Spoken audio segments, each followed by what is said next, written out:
Hi ನಮ್ಮ ನಿಮ್ಮೆಲ್ಲರ ನೆಚ್ಚಿನ ಕನ್ನಡ ಕಣ್ಮಣಿ ಜಿ ಕನ್ನಡ ವಾಹಿನಿಯ ವೀಕ್ಷಕರಿಗೆಲ್ಲ ಪರದೇಶದಲ್ಲಿ ಪರದಾಟ ಕಾರ್ಯಕ್ರಮಕ್ಕೆ ಸ್ವಾಗತ ಸುಸ್ವಾಗತ.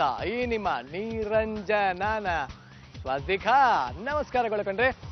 ದಿನಾಗ್ಲೂ ಇದ್ದಂತೆ ಹೊಸ ಜಾಗ ಹೊಸ ಕೆಲಸ, ಆದ್ರೆ ಅದೇ ಜನ. ಸೊ ಇದೇ ಜನನ ಇಟ್ಕೊಂಡು ನಾವಿವತ್ತು ಯಾವ್ದೆಲ್ಲ ರೀತಿಯಲ್ಲಿ ಪರದಾಡಿಸ್ತೀವಿ ಅಂತ ನೋಡೋದಕ್ಕಿಂತ ಮುಂಚೆ ನಮ್ಮ ಲಕ್ಕಿ ಕಂಟೆಸ್ಟೆಂಟ್ಗಳು ಫುಲ್ ಜೋಶಾಗಿ ರೆಡಿ ಆಗಿದ್ದಾರೆ. ಸೊ ಈ ಜೋಶಲ್ಲಿರುವಂತಹ ಕಂಟೆಸ್ಟೆಂಟ್ಗಳನ್ನ ಬರಮಾಡ್ಕೊಳ್ಳೋಣ ಬನ್ನಿ. ಹೆಲೋ ಹೆಲೋ, ಏನೆಲ್ಲ ಇಷ್ಟೊಂದು ಸಂತೋಷದಲ್ಲಿದ್ದೀರಾ ಇವತ್ತು? ನಿರಂಜನ್ ಅಂದ್ರೇನೆ he brings with him a lot of smiles ಅಲ್ವಾ? Lot of smiles and surprises. How was your day? Fine. ನೆನ್ನೆ ಚೆನ್ನಾಗಿತ್ತಾ?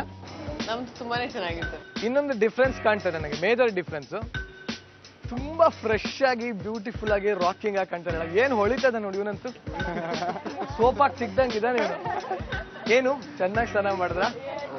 ಅಷ್ಟು ದಿನ ಆದ್ಮೇಲೆ ಬಾತ್ ಟಬ್ಬಲ್ಲಿ ಮಲ್ಕೊಂಡು 1 hour ರಿಲ್ಯಾಕ್ಸ್ ಮಾಡಕ್ಕೆ. ಅಮೃತ್ ಎಷ್ಟು ಫ್ರೆಶ್ ಆಗೇನಂದ್ರೆ ಸ್ನಾನ ಮಾಡ್ತಾ ಮಾಡ್ತಾ ಮಲ್ಕೊಂಡ್ಬಿಟ್ಟೆ, ಇನ್ನೂ ಎದ್ದೇ ಇಲ್ಲ. ಕಣ್ಣೆಲ್ಲ ಹಾಗೆ ಒಳಗೋಗ್ಬಿಟ್ಟಿದೆ ಅಲ್ಲ. ಕೂದಲು ಏನ್ ಫುಲ್ ಶಾಂಪು ಹಾಕಿ ತಿಕ್ಕದಂಗಿದೆ. ಎಷ್ಟಾದ್ರೂ ಬಿಟ್ಟಿ ಶಾಂಪು ಹಾಕಿ ತಿಕ್ಕೋದು ಅಂತ. ಬಟ್ ಈ ಕಡೆ ಯಾಕೋ ವಾಸನೆ ಬರ್ತದೆ. You are not fresh no? Okay, ನಿಮ್ಮ ದಿನ ಹೇಗಿತ್ತು ನೆನ್ನೆ? ಅಷ್ಟೊಂದು ಚೆನ್ನಾಗಿರ್ಲಿಲ್ಲ. ಸೇಮ್ ಸೊಳ್ಳೆ, ಅದೇ ಸೊಳ್ಳೆ, ಅದೇ ಸೊಳ್ಳೆ, ಅದೇ ರೂಮು, ಅದೇ ರೂಮು, ಅದೇ ಬೆಡ್.